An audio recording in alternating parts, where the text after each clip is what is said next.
दोस्तों, आज की कहानी है दूसरी पत्नी का पहला पति। दोस्तों, कहानी शुरू करने से पहले अगर आपने हमारे चैनल को सब्सक्राइब नहीं किया है तो सब्सक्राइब कर लीजिए ताकि आपके पास पहुंचे हर नया वीडियो। आज काव्या की शादी थी। काव्या के मामा राजू ने अपनी समर्थ के हिसाब से अच्छा बंदोबस्त किया था, पर लड़के वालों के आगे तो ये कुछ भी नहीं था। बहुत ही ऊंचे खानदान में रिश्ता हुआ था काव्या का।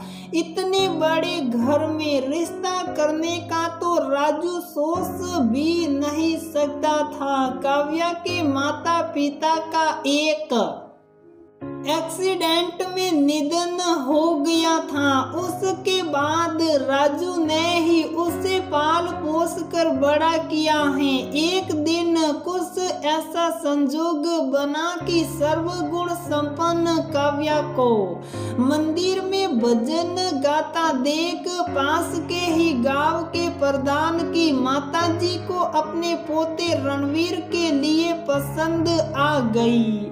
रणवीर के पहले भी एक शादी हो चुकी है, पर 2 साल में ही उसकी बीवी एक बीमारी के चलते चल बसी। वो अपनी बीवी के गम में खोया रहता था, इसलिए दादी उसकी शादी करवा कर वापस उसकी जिंदगी को खुशियों से भरना चाहती थी।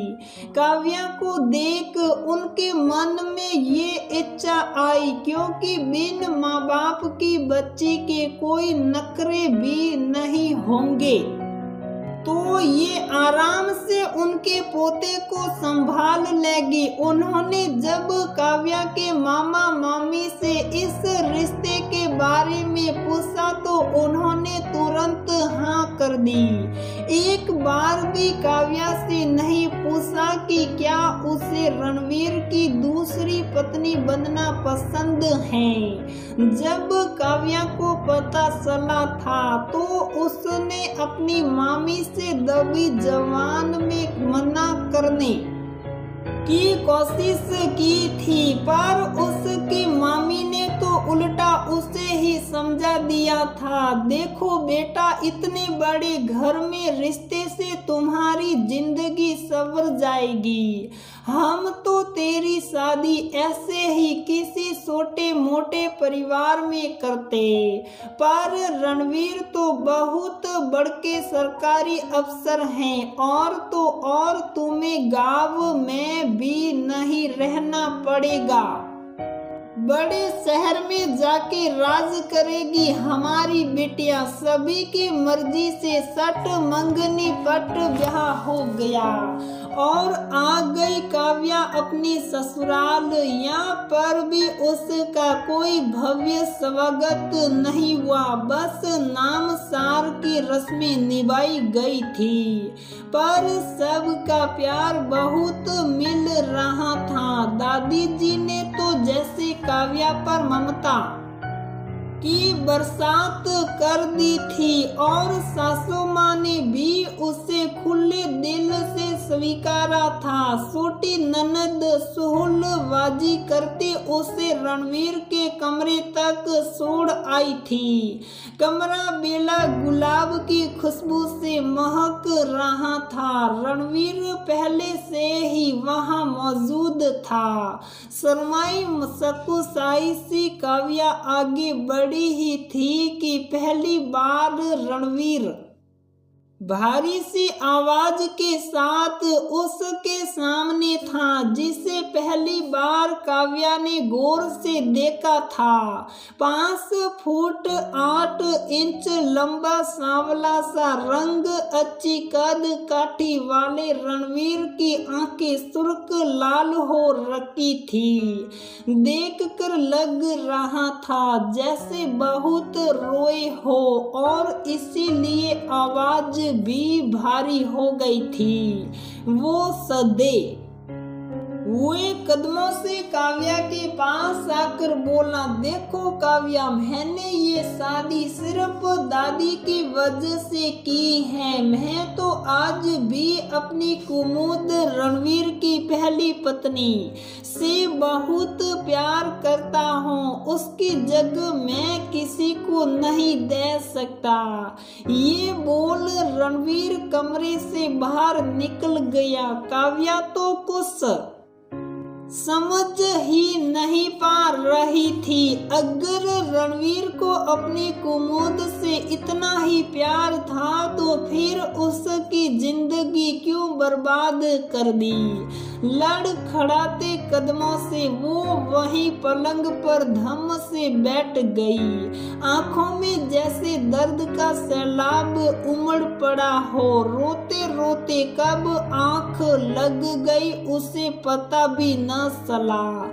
सुबह उठ तैयार हो वो जब नीचे आई तो उसकी दादी और सास से उसकी सूजी आंखों ने जैसे सब बयां कर दिया। ममता भरा हाथ सर पर रख सासू माँ ने कहा, परेशान न हो बेटा, तुम्हें यहाँ किसी की जगह नहीं लेनी, अपनी जगह बनानी है।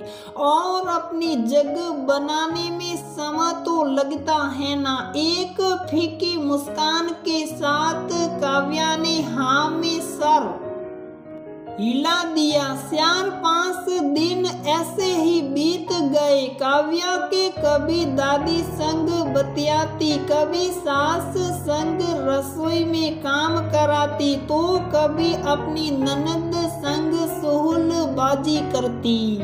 पर रणवीर से एक बार भी बात नहीं की थी उसने। रणवीर की छुट्टियां खत्म हो गई थी, वो वापिस जा रहा था। दादी जबरदस्ती काव्या को भी साथ भेज रही थी। रणवीर ने तो मना भी कर दिया था। अरे दादी, ये क्या करेगी जाकर वहाँ? यहाँ तो आप सब हो, वहाँ तो मेरे पास भी समय नहीं होता। दादी ने काव्या की भी कहा सुनी थी।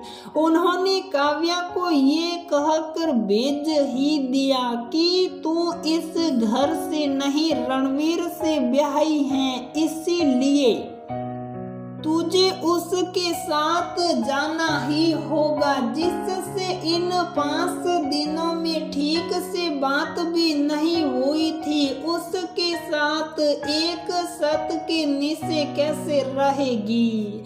ये सोच कर ही काव्या के हाथ पैर फूल रहे थे, पर जाना तो था ही। सोचल दिए 2 अनजान पंछी एक घोंसले को संवारने शहर में रणवीर को सरकारी बंगला मिला हुआ था, जो बहुत ही सुंदर सजाया गया था। एक एक चीज करीने से रखी थी। हॉल में कुमुद की बड़ी सी तस्वीर टंगी थी। तस्वीर में कुमुद बहुत सुंदर दिख रही थी। घर में आते ही रणवीर ने उसे समझा दिया, देखो काव्या, इस घर को मेरी कुमुद ने बहुत प्यार से सजाया है, इसलिए जो जैसा है वैसे ही रहने देना, कोई भी फेर बदल मत करना। यहाँ हूँ बस सर ही हिला पाई थी काव्या। नहा धो तैयार हो काव्या किचन में आ गई। दोनों ने खाने के लिए कुछ बनाया और टेबल पर लगाया, पर रणवीर अपनी प्लेट उठा के बोला, मैं अपना खाना बेडरूम में ही खाऊंगा और तुम्हारे लिए गेस्ट रूम खोल दिया है। आज से तुम वहीं रहोगी। ऐसे ही एक सत के नीचे अजनबियों की तरह रह रहे थे दोनों। ऐसा लगता था कि कुमुद न होकर भी उन दोनों के बीच हर जगह मौजूद थी। उस दिन रणवीर ने खुद से काव्या को बुलाकर बोला था, आज शाम को तैयार हो जाना, हमें एक फ्रेंड की शादी में जाना है। उस दिन काव्या में पहली बार अच्छे से तैयार होने की ललक जागी थी, जिसे देख रणवीर कुछ देर तो बस देखता ही रह गया। पीली जरी वाली साड़ी, खुले लंबे बाल, माथे पर सिंदूर की लालिमा के साथ छोटी सी बिंदी, बड़ी बड़ी आंखों में काजल, सुर्ख होठ, भर भर हाथ मैसिंग चूड़ी और कान में झुमके। किसी अप्सरा से लग रही थी काव्या, अच्छी लग रही हो। पहली बार काव्या के लिए कुछ बोला था रणवीर। अभी काव्या ठीक से खुश भी नहीं हो पाई थी कि अगले ही पल रणवीर फिर बोले, अगर कुमुद तैयार होती तो वो लाल साड़ी पहन बालों का जूड़ा बनाती और उसमें लाल गुलाब भी लगाती। अब काव्या को लग रहा था कि उसे शायद कुमुद की तरह ही तैयार होना चाहिए था, पर देर हो रही थी तो उसे वैसे ही जाना पड़ा। वहाँ उसकी सभी ने तारीफ की, पर उसे जैसे सब बेमानी लग रही थी। यूं ही दिन बीत रहे थे। जब वो अपना कुछ करती तो रणवीर को वो काम कुमुद की तरह चाहिए होता, और जब कुमुद की तरह करने की कोशिश करती तो डांट पड़ जाती। उस दिन रणवीर का जन्मदिन था। दादी ने उसे 2 दिन पहले ही फोन पर बता दिया था, इसीलिए उसने आज फिर रणवीर का दिल जीतने की कोशिश की। घर में ही पार्टी की तैयारी कर बिल्कुल वैसे ही तैयार हो गई जैसी कुमुद अपनी फोटो में थी। उसने भी आज जूड़े में लाल गुलाब लगाया था। जैसे ही बेल बजी, काव्या ने धड़कते दिल से दरवाजा खोला। सामने काव्या को कुमुद की तरह तैयार देख रणवीर का गुस्सा 7वें आसमान पर पहुंच गया और इतनी जोर से चिल्लाया कि काव्या चौंक कर अपने में सिमट गई। किसने कहा है तुम्हें कुमुद की तरह दिखने को? तुम क्यों हर बात में उसकी नकल कर रही हो? तुम जो उसकी जगह लेने की कोशिश कर रही हो वो तुम्हें कभी नहीं मिलेगी। और गुस्से में अपना बैग वहीं पटक जलती आंखों से काव्या को घूरा। काव्या के लिए अब ये बर्दाश्त के बाहर हो गया था और इतने दिनों का दुख आंसुओं के रूप में बहने लगा। रोते हुए काव्या भी रणवीर पर बरस पड़ी। रणवीर, आखिर तुम चाहते क्या हो?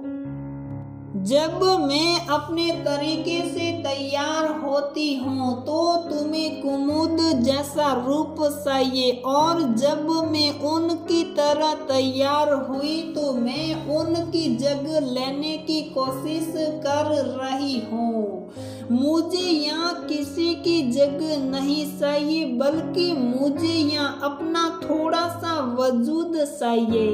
क्या गलती है मेरी? अगर तुम्हें अपनी कुमुद की जगह किसी को नहीं देनी थी तो क्यों मेरी जिंदगी जिंदगी बर्बाद कर दी। मना कर देते अपनी दादी को, घुटन होती है मुझे यहाँ। तुमने कभी सोचा है कि मैं तुम्हारी दूसरी पत्नी हूँ, पर तुम तो मेरे पहले पति हो और अपने पति से थोड़ी सी खुशियों की उम्मीद करना क्या गलत है। कहते हुए काव्या वही बेहोश हो गिर पड़ी। रणवीर ने उसे उठाकर पलंग पर लिटा पानी के सीटे मारे।